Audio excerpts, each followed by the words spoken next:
I'll have a tie, but I don't think I'll have that on either. But I like it. That's very creative. Very, very creative. I've seen some ugly Christmas sweaters. This is pretty cool. All right, this is cool. Go ahead. Well, obviously, you guys got a big challenge in this group. Just talk about having a top 25 team come in here, and I assume Dort will be a focus of a lot of attention. Well, they're very balanced. I mean, obviously, he's scoring a lot of points, but they're extremely balanced. I mean, and they had an outstanding Nevada team down 15 the other night in Los Angeles. And so they're incredibly explosive. The balance comes because they can shoot threes. They're very quick and fast. They post up. They isolate well. They got very skilled guys, and they know how to utilize them. And I think the things that really stand out, they're getting 29 free throw attempts a game. They're getting 14 offensive rebounds a game. Those are things that you can't win if you're giving those type of things up. We can't do that. And they're outstanding defensively because of their length. And we've got some length on our team certainly, but we can't replicate that length in practice with where they're at. But we're excited for it. And we've had very good practices, and certainly we've prepared some for Arizona State, but we've got a bunch of games coming up here in a hurry. So the bottom line has been, how much better can we get? How much can we rectify that we need to improve upon, build on things, add things, and know that we've got an outstanding team coming in here on Saturday night that is a legit contender in the country. How do you feel about shaking off the rust in between games, the finals and everything? It's hard to tell. This is the longest break I've been a part of, I think, personally. It's very hard to tell, and because we haven't played, but we try to do a good job of mixing up scrimmaging, bringing officials in, making sure that we're not only drilling and shooting and working on situational breakdowns and things of that nature, but really getting up and down the court.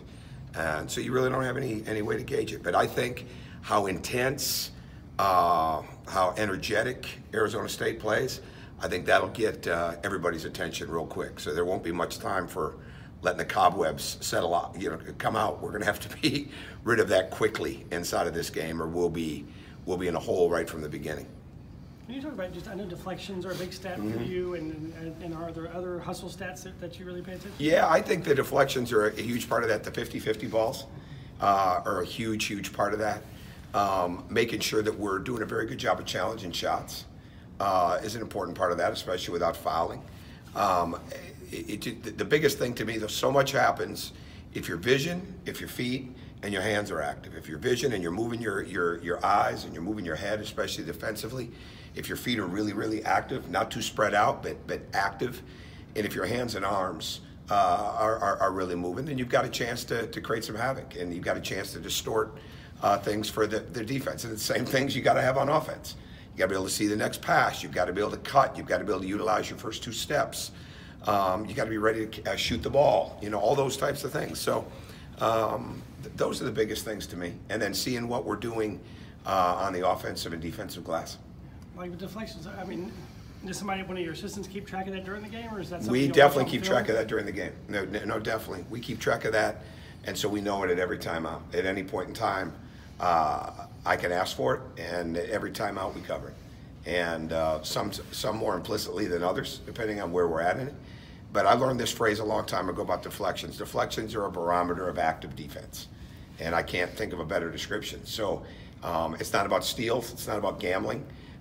It's going for plays that aren't there. It's about being really active with your hands, trying to get a hand on the ball.